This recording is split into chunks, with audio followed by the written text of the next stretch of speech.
Dr. Seuss's Sleep Book. This book is to be read in bed.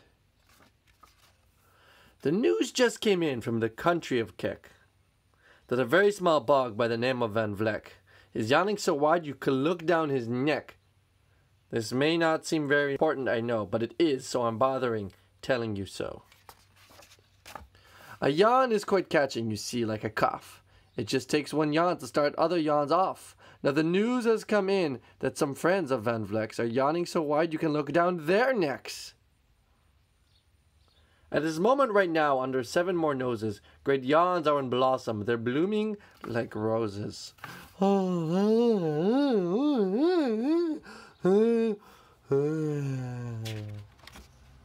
yawn at the one little bug is still spreading according to latest reports, it is heading across the white fields through the sleepy night air, across the whole country towards every which where, and people are gradually starting to say, I feel rather drowsy. I've had quite a day. Creatures are starting to think about rest. 2 biffer-bound birds are now building their nest. They do it each night, and quite often I wonder how they do this big job without making a blunder. But that is their problem, not yours and not mine. The point is they're getting to bed, and that's fine. Sleep thoughts are spreading throughout the whole land. The time for night brushing of teeth is at hand. Up at Herkheimer Falls there's a great river rushes and crashes down crags in great gargling gushes. The Herkheimer sisters are using their brushes. Those falls are just grand for toothbrushing beneath, if you happen to be up that way with your teeth. Brushing the teeth. The news just came in from the castle of Krupp that the lights are all out and the drawbridge is up. The old drawbridge drawer just said with a yawn, my drawbridge is drawn and is going to stay drawn till the milkman delivers the milk about dawn. I'm going to bed now, so nobody better come round with a special delivery letter. The number of sleepers is steadily growing. Bed is where more and more people are going.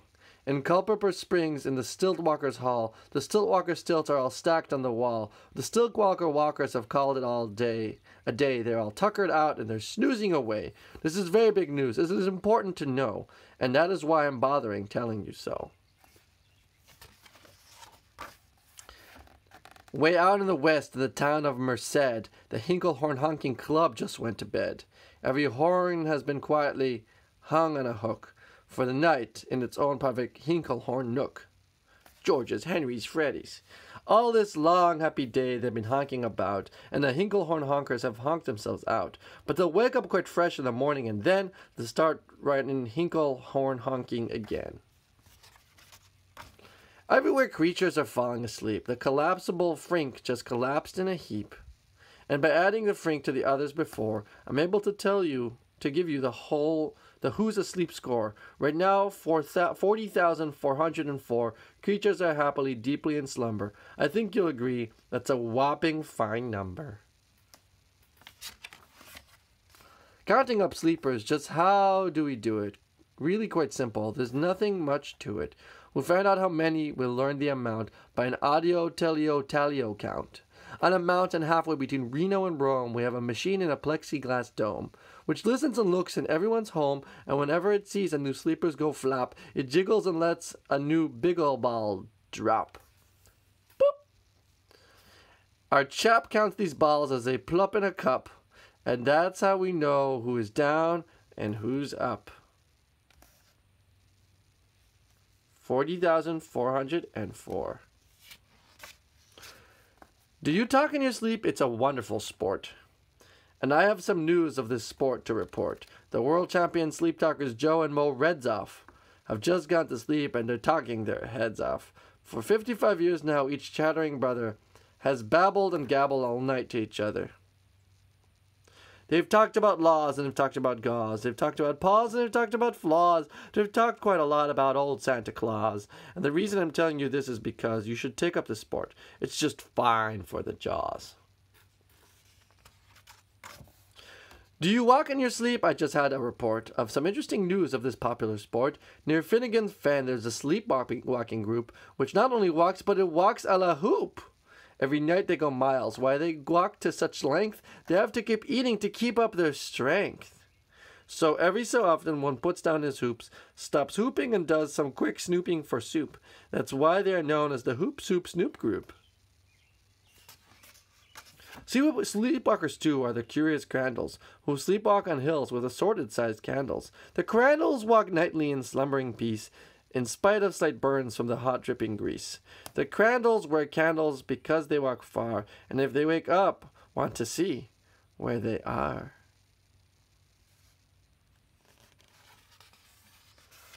Now the news has arrived from the Valley of Vale that a Chippendale mup has just bitten his tail, which he does every night before shutting his eyes. Such nipping sounds silly, but really, it's wise. He has no alarm clock, so that is the way he makes sure he'll wake up on the right time of day. His tail is so long he won't feel any pain till the nip makes the tip and goes up to his brain.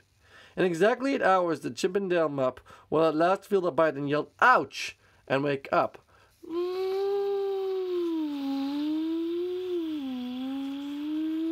Ouch! A Mr. and Mrs. J. Carmichael Cox have just gone to bed near the town of Fort Knox, and they, by the way, have the finest of clocks. I'm not at all sure, and I quite understand just how the thing works with that one extra hand. But I do know this clock does one very slick trick. It doesn't tick-tock. How it goes is talk-tick. So it ticks in its talker and talks in its ticker. It saves a lot of time, and the sleepers sleep quicker. What a fine night for sleeping. From all that I hear, it's the best night for sleeping in many a year. They're even asleep at this way-back motel, and people don't usually sleep there too well. The beds are like rocks, and as everyone knows, the sheets are too short. They won't cover your toes. Bleep, bleep, bleep, bleep, bleep. So, if people are actually sleeping in there, it's a great night for sleeping. It must be the air. It's a great night for snorers. I just had a report of some boys who are tops in this musical sport. The snortiest snorers in all the fair land are Snorter McPhail and his Snore-a-Snort band. This band can snore Dixie and Old Swanee River, so loud it would make 40 elephants shiver. The loudest of all the boys is McPhail. He snores with his head in a 3-gallon pail. So they snore in a cave 20 miles out of town.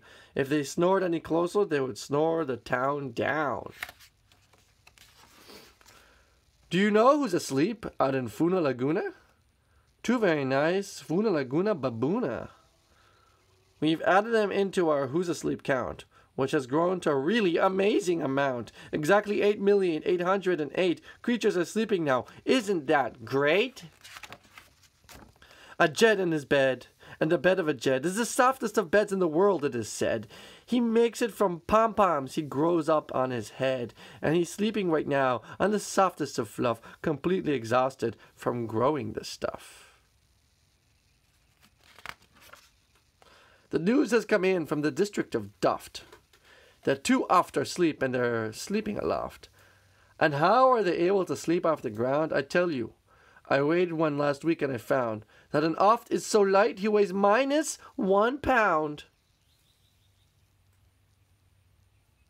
Someone please pull at 8 a.m.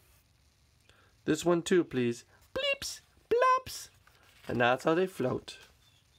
A moose is asleep. He's dreaming of moose drinks. A goose is asleep.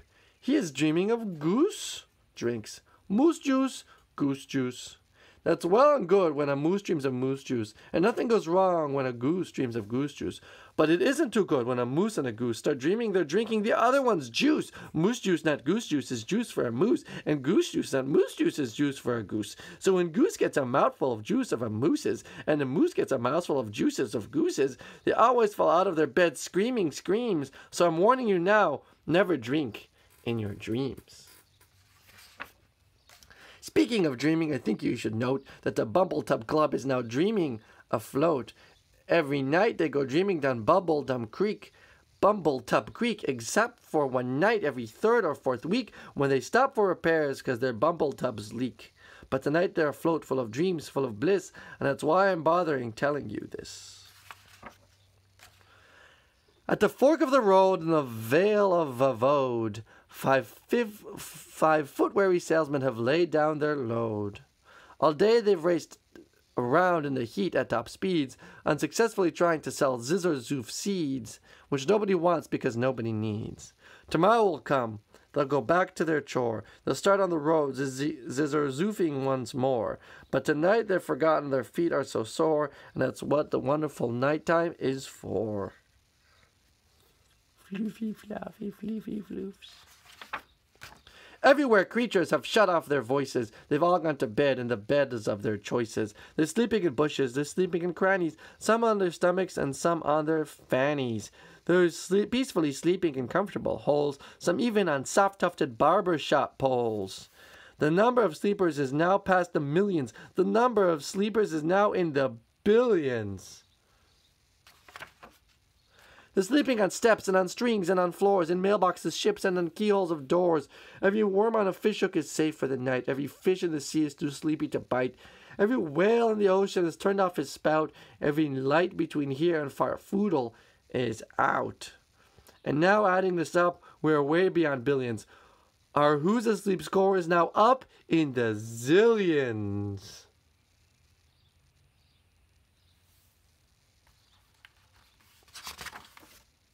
99 zillion, 9 trillion, and 2 creatures are sleeping. So, how about you?